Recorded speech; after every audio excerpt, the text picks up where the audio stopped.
Hi friends, Annapurna kitchen and Kannada vlog ಎಲ್ರಿಗೂ ಸ್ವಾಗತ. ಎಲ್ಲರೂ ಹೇಗಿದ್ದೀರಾ? ನೋಡಿ, ನಾನಿವತ್ತು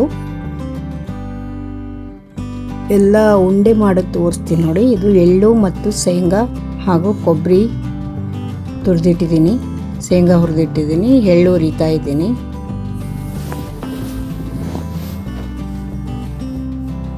ನೋಡಿ, ಎಳ್ಳನ್ನು ಚೆನ್ನಾಗಿ ಹುರ್ಕೊಳ್ಬೇಕು. ನೋಡಿ, ಆಗಲೇ ಶೇಂಗಾ ಹುರಿದಿಟ್ಟಿದ್ದೀನಿ, ಕೊಬ್ಬರಿ ಕೂಡ ತುರಿದು ಹಾಕಿದ್ದೀನಿ. ಒಂದು ಅರ್ಧ ಬಟ್ಲು ಕೊಬ್ಬರಿ, ಒಂದು 100 ಗ್ರಾಮ್ ಶೇಂಗಾ, ಒಂದು 50 ಗ್ರಾಮ್ ಎಳ್ಳು, ಆಮೇಲೆ ಸ್ವಲ್ಪ ಒಂದು 50 ಗ್ರಾಮ್ಗಿಂತ ಕಡಿಮೆನೇ ಬೆಲ್ಲ. ಇದಿಷ್ಟನ್ನು ಹಾಕಿ ಮಿಕ್ಸಿ ಮಾಡಬೇಕು ಮೊದಲು. ನೋಡಿ, ಕೊಬ್ಬರಿ, ಎಳ್ಳು, ಶೇಂಗಾ, ಬೆಲ್ಲ ಈ 4 ಸೇರಿಸಿ ಉಂಡೆ ಮಾಡ್ತೀನಿ. ನೋಡಿ, ಆಮೇಲೆ ಏಲಕ್ಕಿ ಹಾಕ್ತೀನಿ ಸ್ವಲ್ಪ, ಒಂದು 2-3 ಏಲಕ್ಕಿ ಹಾಕಿದ್ದೀನಿ. ಏಲಕ್ಕಿ ಹಾಕಿದರೆ ತುಂಬ ಚೆನ್ನಾಗಿರುತ್ತೆ ಘಮ. ನೋಡಿ, ಇದನ್ನು ಮಿಕ್ಸಿ ಮಾಡ್ತೀನಿ ಈಗ.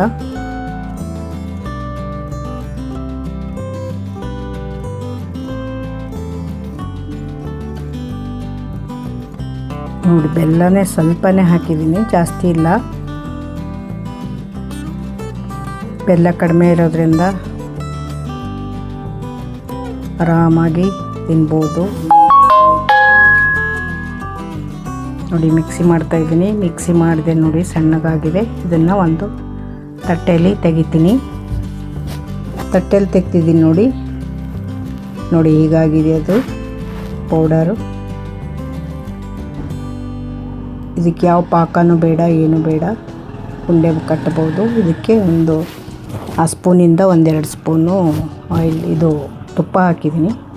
ತುಪ್ಪ ಹಾಕಿದರೆ ಕೂಡ ತುಂಬ ರುಚಿ ಕೊಡುತ್ತೆ. ನೋಡಿ, ಎಲ್ಲನೂ ಮಿಕ್ಸ್ ಮಾಡಬೇಕು ಚೆನ್ನಾಗಿ. ನೋಡಿ, ಎಲ್ಲ ಮಿಕ್ಸ್ ಆದಮೇಲೆ ಉಂಡೆ ಕಟ್ತಾ ಇದ್ದೀನಿ. ನೋಡಿ, ಇದೇನು ಚಿಕ್ಕ ಚಿಕ್ಕ ಉಂಡೆಗಳನ್ನಾಗಿ ಕಟ್ಟಬೇಕು, ಬಹಳ ದೊಡ್ಡದೇನು ಕಟ್ಟೋ ಅವಶ್ಯಕತೆ ಇಲ್ಲ. ನೋಡಿ, ಇಷ್ಟಿಷ್ಟಾದರೆ ಸಾಕು. ತುಂಬ ಟೇಸ್ಟಿಯಾಗಿರುತ್ತೆ ಈ ಉಂಡೆ. ಮಾಡಿ ನೋಡಿ, ಟ್ರೈ ಮಾಡಿ ನೋಡಿ ನೀವು ಎಲ್ಲ.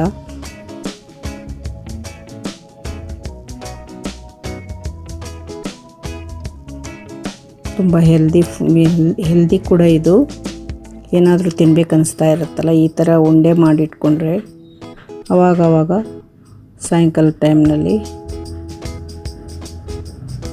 ಅವಲಕ್ಕಿನೋ ಕಳ್ಳೆಪುರಿನೋ ಜೊತೆಗೆ ಇದು ಕೂಡ ತಿನ್ಬೋದು.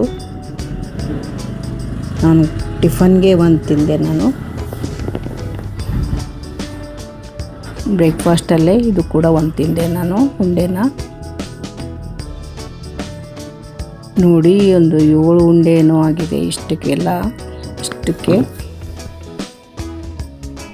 ಟೇಸ್ಟ್ ಮಾತ್ರ ಸೂಪರು. ಇದು ಪಾಕ ಮಾಡೋದೇ ಇಲ್ಲ, ಅವಶ್ಯಕತೆ ಇಲ್ಲ, ಏನಿಲ್ಲ.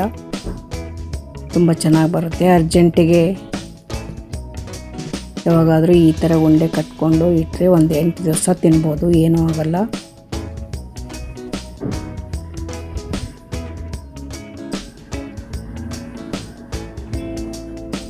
ತುಪ್ಪ ಹಾಕಿರೋದ್ರಿಂದ ತುಂಬ ಟೇಸ್ಟಿಯಾಗಿರುತ್ತೆ.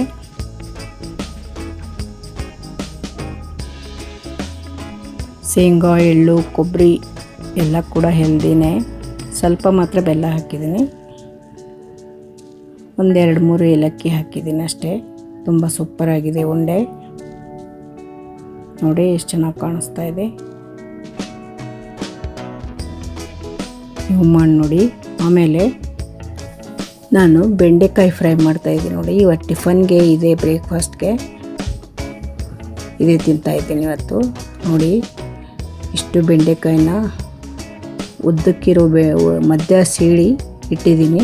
ಆ ಕಡೆ ಈ ಕಡೆ ಸ್ವಲ್ಪ ತುಂಬು ಇರುತ್ತಲ್ಲ, ಅದನ್ನು ಕಟ್ ಮಾಡಿಟ್ಟಿದ್ದೀನಿ. ನೋಡಿ, ಈಗ ಫ್ರೈ ಮಾಡ್ಕೊಳ್ತೀನಿ. ಇದು ಒಂದು 100 ಗ್ರಾಮ್ ಇರ್ಬೋದು ಅಷ್ಟೇ. ಆಮೇಲೆ ಇದ್ರ ಜೊತೆಗೆ ಸ್ವಲ್ಪ ಬೀನ್ಸ್ ಕೂಡ ಹಾಕಿದೆ. ಆಮೇಲೆ ಬೀನ್ಸ್ ಎಲ್ಲ ಆ ಕಡೆ ಈ ಕಡೆ ಕಟ್ ಮಾಡಿ, ಒಂದು ಬೀನ್ಸಲ್ಲಿ ಎರಡು ಮಾಡಿದ್ದೀನಿ ಅಷ್ಟೇ. ನೋಡಿ, ಇದರಲ್ಲಿ ನಾರಿನಾಂಶ ಇರೋದ್ರಿಂದ ಬೀನ್ಸ್ ಕೂಡ ಹೆಲ್ತಿಗೆ ತುಂಬ ಒಳ್ಳೆಯದು.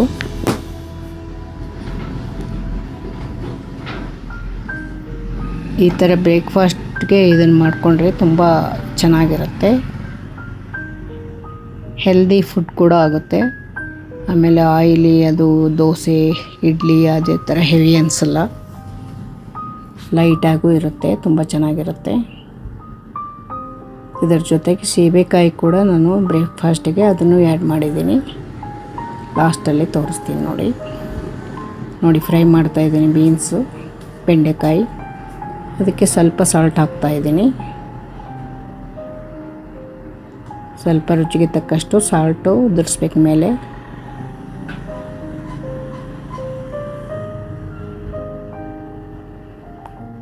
ಆಮೇಲೆ ಚಿಲ್ಲಿ ಪೌಡರ್ ಕೂಡ ಉದುರಿಸಿದ್ದೀನಿ ಮೇಲೆ.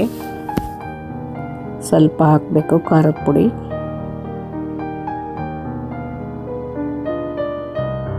ನೋಡಿ, ನೀವು ಬ್ರೇಕ್ಫಾಸ್ಟಿಗೆ ತಿನ್ನದೇ ಇದ್ದರೆ ಅನ್ನದ ಜೊತೆ ಕೂಡ ಇದು ತಿನ್ನೋಕ್ಕೆ ಈ ಥರ ಮಾಡಿಕೊಂಡ್ರೆ ತುಂಬ ಚೆನ್ನಾಗಿರುತ್ತೆ. ನಾನು ಇದನ್ನು ಬ್ರೇಕ್ಫಾಸ್ಟ್ಗಂತ ಮಾಡಿದ್ದೀನಿ.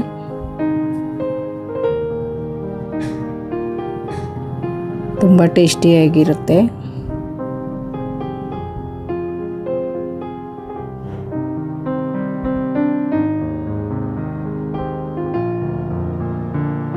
ನೋಡಿ, ತುಂಬ ಚೆನ್ನಾಗಾಗಿದೆ. ಈಗ ಒಂದು ಪ್ಲೇಟ್ಗೆ ಎಲ್ಲ ಸರ್ವ್ ಮಾಡ್ಕೊಳ್ತೀನಿ. ನೋಡಿ, ಬೆಂಡೆಕಾಯಿ ಬೀನ್ಸ್ ಫ್ರೈ ಮಾಡಿದ್ದು, ಹಾಗೆ ಸೀಬೆಕಾಯಿ ಒಂದರಲ್ಲಿ ಒಂದು ಅರ್ಧ ಮುಕ್ಕಾಲು ಸೀಬೆಕಾಯಿ, ಆಮೇಲೆ ಈಗ ಉಂಡೆ ತೋರಿಸಿದ್ನಲ್ಲ ಮಾಡಿದ್ದು, ಶೇಂಗಾ ಮತ್ತು ಎಳ್ಳು ಕೊಬ್ಬರಿ ಬೆಲ್ಲ ಹಾಕಿ ಮಾಡಿದ್ದು, ಅದು ಕೂಡ ಉಂಡೆ ಇದರಲ್ಲಿ ಆ್ಯಡ್ ಮಾಡಿದ್ದೀನಿ. ನೋಡಿ, ಬೆಂಡೆಕಾಯಿ ತುಂಬ ಟೇಸ್ಟಾಗಿದೆ. ಈಗ ನೋಡಿ, ಇದು ಉಂಡೆ ಕೂಡ ಎಷ್ಟು ಚೆನ್ನಾಗಿದೆ, ತುಂಬ ಟೇಸ್ಟಿಯಾಗಿದೆ. ನೀವು ಮಾಡಿ ನೋಡಿ. ಆಮೇಲೆ ಸೀಬೆಕಾಯಿ ಇಷ್ಟೇ ನಾನು ತಿಂದುಬಿಟ್ಟು ತುಂಬ ಹೊಟ್ಟೆ ಫುಲ್ಲಾಗಿಬಿಡ್ತು ಬ್ರೇಕ್ಫಾಸ್ಟ್ಗೆ. ಈ ಥರ ಹೆಲ್ದಿ ಫುಡ್ ಬ್ರೇಕ್ಫಾಸ್ಟಿಗೆ ತಿಂದರೆ ತುಂಬ ಒಳ್ಳೆಯದು. ಈ ಉಂಡೆನಲ್ಲೂ ಕೂಡ ಜಾಸ್ತಿ ಸ್ವೀಟ್ ಇರಲ್ಲ, ಬರೀ ಶೇಂಗಾ ಕೊಬ್ಬರಿ ಎಳ್ಳು ಇರುತ್ತೆ, ಜಾಸ್ತಿ ಬೆಲ್ಲ ಸ್ವಲ್ಪನೇ ಹಾಕಿರೋದ್ರಿಂದ ಟೇಸ್ಟಿಗೆ ತುಂಬ ಚೆನ್ನಾಗಿದೆ. Thank you so much.